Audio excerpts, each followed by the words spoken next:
dessa perspectiva tinha sentido de ser considerado um erro.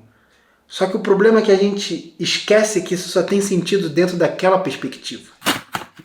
Nossa definição de erro nos limita. No fundo eu sei que a gente entende a importância dos erros, só que eu acho que a forma que a gente usa a palavra está associada a tantas outras coisas negativas na nossa cabeça que é difícil da gente lembrar o quanto a nossa definição de erro nos limita.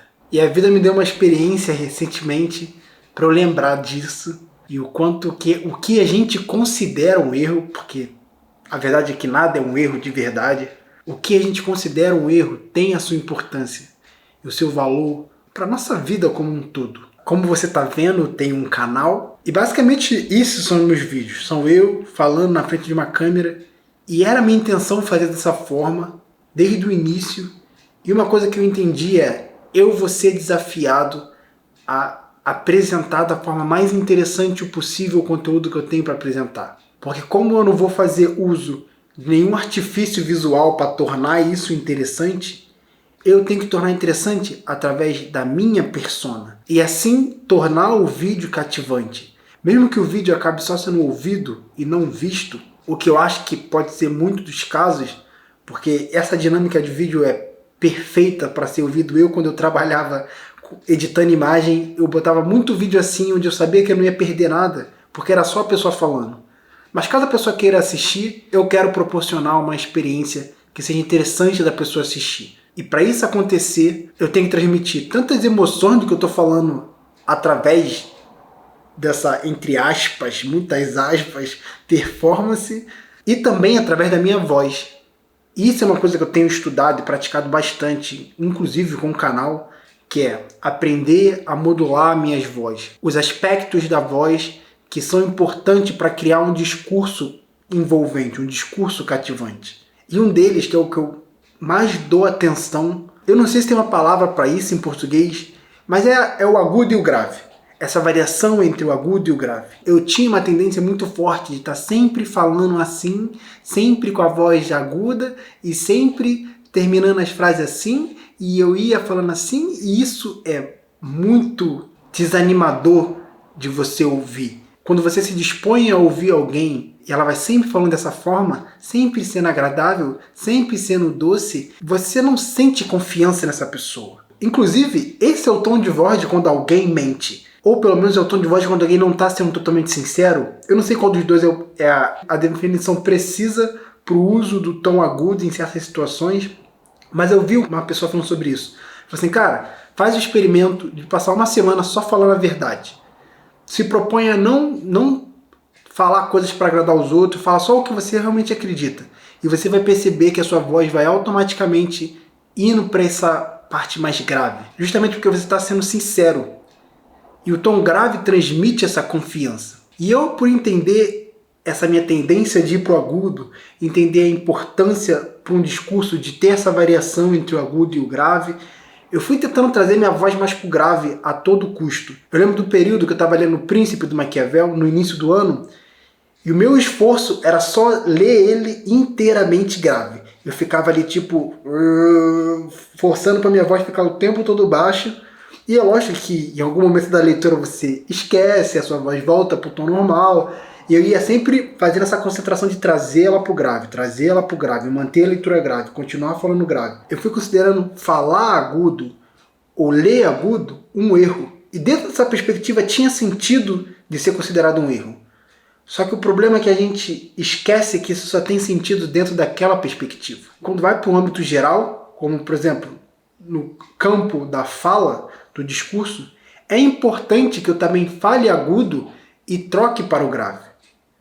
E tem essa variação entre o agudo e o grave para que eu crie esse discurso que é cativante, um discurso que é interessante da pessoa ouvir. Porque não é tedioso, não é alguma coisa que está monótona, sempre no mesmo ritmo. E o que aconteceu essa semana foi, eu estava lendo um texto, enquanto eu lia, eu percebi que eu cheguei num ponto de uma palavra que eu não identifiquei bem a palavra. Aí eu comecei a ler ela assim, e naquela mesma hora deu um estalo na minha mente, tipo assim, você está lendo agudo, para de ler agudo, volta pro grave. Só que, pô, eu não sei o que me motivou naquela hora. Eu lembrei justamente do que eu falei no início, o cara falando sobre quando você está sendo sincero, quando você está sendo honesto, a sua voz tende a gravitar para os tons mais graves. E quando você também está falando com confiança, a sua voz tende a ir para os tons mais graves.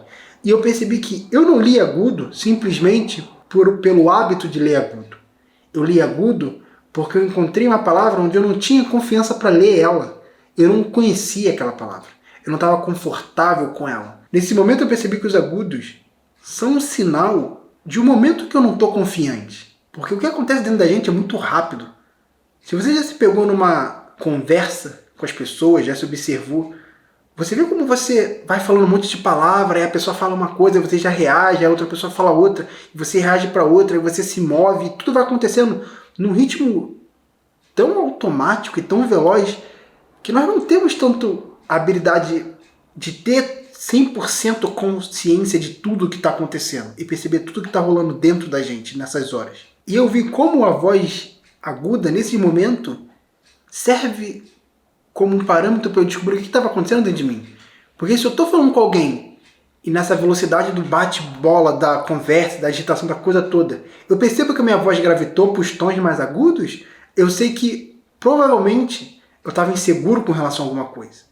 Eu estava falando algo que eu estava com medo, eu estava querendo ser agradável com a pessoa. E eu só posso identificar isso dentro de mim e não ter isso escondido dentro de mim, me afetando de formas que eu não percebo, justamente porque eu aceito a importância dos agudos.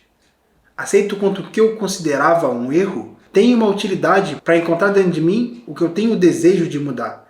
Porque se eu quero ser uma pessoa que transmite confiança, eu preciso ser confiante sobre o que eu estou falando. Mas não ser confiante externamente. Simplesmente agir confiante mesmo quando eu não tenho confiança. É justamente entender aonde eu não tenho confiança para trabalhar a confiança nesse aspecto. E se for necessário trabalhar a confiança nesse aspecto. Porque tem coisas na vida que eu não vou ser confiante e tudo bem, não é.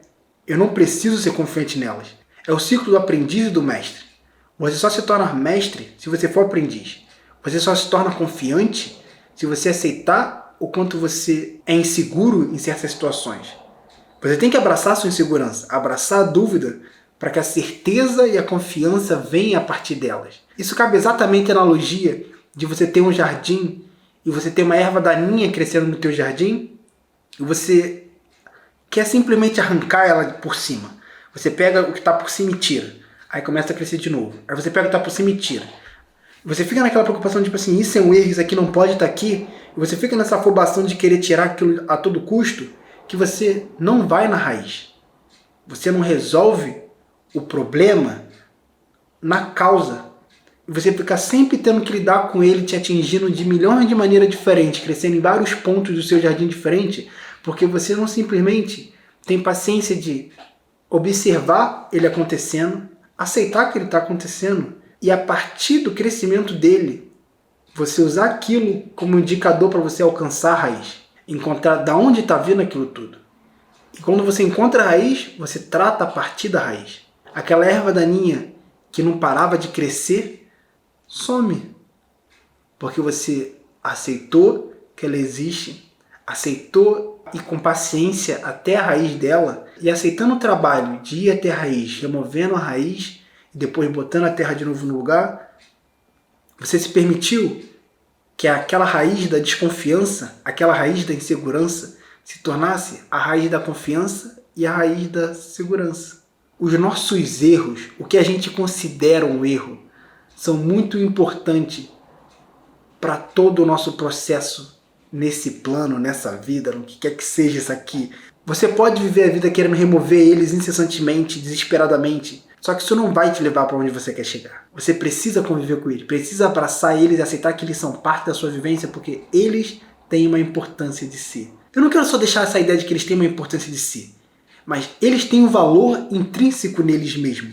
E que você encontra esse valor se você observar eles fora da exasperação das emoções. Aquela emoção de eu preciso acabar com isso, eu preciso tirar isso, isso não pode acontecer, eu não posso errar e tal. E você simplesmente atropela tudo e acredita que uma parte da vida não é importante. Só que se você observar essa parte da vida que você desconsidera, você vai ver que ela tem um valor, inclusive para a sua vida agora. Só que ela requer essa paciência, requer essa gratidão, principalmente gratidão de você, para abraçar ela e permitir que dela brote as flores que você quer ver no seu jardim.